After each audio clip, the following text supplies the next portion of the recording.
ons vir julle die opwindendste inligting van die Wessie se prestasies en aktiwiteite van die afgelope kwartaal. Die sportseisoen was propvol. Rugby en netbal was die trekmeisters die kwartaal. Ons seuns het baie goeie resultate behaal, met 2 van ons spanne wat deurgedring het na die Laerskool Valke semifinaal. Wel gedaan aan elke speler. Dis fantasties. Ek het gehoor, niemand het naspring gehad toe die eindfluitjie geblaas is nie. Ek het dit ook gehoor. Die netbalspanne het ook baie goed gevaar. Daar is 'n groot gees en spanwerk onder die spelers. Ons het ook 'n splinternuwe sanggroep wat hard aan die oefen is. Dankie aan mevrou van der Walt, saam met meneer en mevrou Kleinhans, wat ons Wessie koor na hoër hoogtes vat. Ons sanggroep het ook onlangs opgetree en ons het net baie lof ontvang. Dit was 'n opwindende gebeurtenis. Die sanggroep het 'n verskeidenheid van liedjies gesing en dit is duidelik dat hulle propvol talent is. Die Wessie se skaakmaats maak ook beslis skuiwe na oorwinning in hul toernooie. Hulle is bekend vir strategiese denke en fokus. Die Man-Boetie en Sissie skitter weer die jaar in die eerste plekke by die distrikstoernooi. Beide van hulle neem ook deel by die Ekurhuleni toernooi. Wel gedaan julle. Op die musiekfront het ons ook 'n opwindende pops.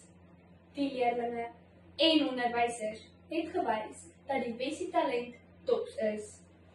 Die pops was 'n sukses en die meer as 1500 gaste het dit baie geniet. Wel gedaan, Juffrou Morey, vir ons die eerste pops as organiseerder.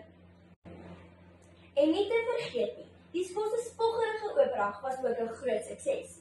Uitleerlinge, ouers en verneemde Wessies in die gemeenskap het die geleentheid gehad om die skool se fasiliteite en nuwe projekte te ervaar. Ons is baie opgewonde om ons nuwe graad eentjies by ons skool te verwelkom. Dis 'n wonderlike tyd, vol prestasies en opwinding. Ons is baie trots op al die onderwysers en leerlinge wat so hard werk. Inderdaad. En ons het ook nog meer sukses en opwindende geleenthede in die volgende kwartaal. Hou ons Facebook en Instagram bladsy op vir nog meer skoolnuus. Voor ons afsluit, moet ons ook spog met 'n splinternuwe skoolkoerant. Die Super Wessie het reg deur die sleutelgat geklim en bring van 2025 af vir julle die super stories, 'n lekker leesbederf uit die Wessie erf. Dis so opwindend. Ek kan nie wag vir die uitgawe nie. Nou maar jou toe Wessies. Geniet julle vakansie, wees veilig en ons sien julle weer 22 Junie. Tot volgende keer!